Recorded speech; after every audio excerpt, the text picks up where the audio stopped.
Today we're interviewing Joryn Jenkins with Open Palm Law about something that I've never heard about: sword fights in trial by combat. Joryn, you got to tell me about this. So there was a guy, I forget what state, Idaho or Ohio, or I think it was in the Midwest somewhere, who went in front of the judge in court and said, I don't want to do trial by jury. I want to do trial by combat. There's nowhere where this has been prohibited. I have every right to it. And he actually I think he wanted to use Japanese swords. I think he represented himself. The attorney for the wife, this was in a divorce. So appropriate. When you go to court, it's all about waging war, right? The attorney for the other side was pondering in the article, allegedly, he was pondering about whether he was going to be required by the court to do this. I think it's just the idea that we're at war in court. That's really what we're doing here. Let's get real and face facts. If I lose, I'm dead. And that's how I'll feel. So might as well be real. I know once upon a time you did those kind of court battles, not necessarily sword battles in divorce, and you now focus on collaborative as your main focus. What would you say to someone who came in with that concept? The people who still come to see me, I made my reputation as a trial lawyer. In fact, I got hired by Stetson College of Law to teach trial practice back in the day. And then I started doing family law because I was doing commercial litigation, which is a lot less personal. It's sometimes still emotional. I mean, money can be very emotional for people. And I started doing family law when I opened my own practice. And I just found that families don't belong in the courtroom. So I started trying to convince people not to do that, not to pick that fight, to pick a middle ground where you could both be parents together still. So many parents are parallel parenting because they went to court, they got angry, they said nasty things about each other because that's what you do when you go to war. You know, the fact that he used to smoke marijuana was no big deal when they were married, but now they're in front of a judge and the judge is 65 and has white hair and marijuana wasn't legal. And so you're telling him, my husband is a terrible person because he smokes marijuana every night. Now you've said some things that you can't take back. And so waging war is a terrible way to try and co-parent your children when you're all done.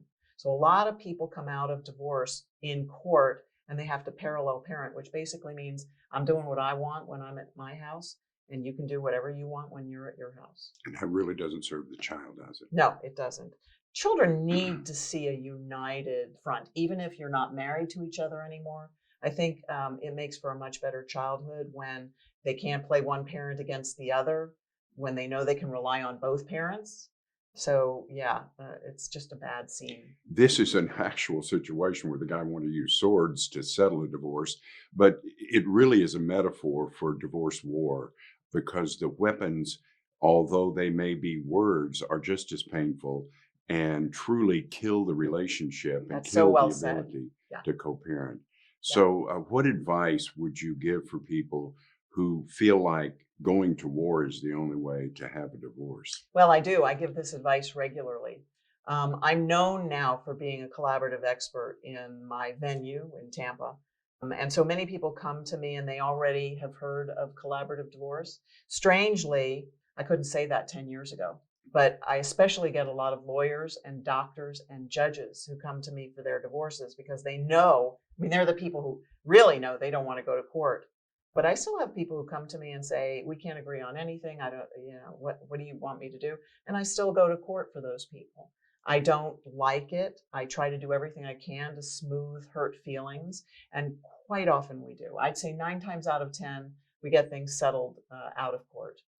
If you or a loved one, significant other, is considering sword play for the outcome of your divorce, there might be a better way. So, Joryn, as always, you bring a lot of interesting information. Thank you again. My pleasure, Gary. I want you to help me help you create your 2020 marketing plan. I want to know the questions that you still have.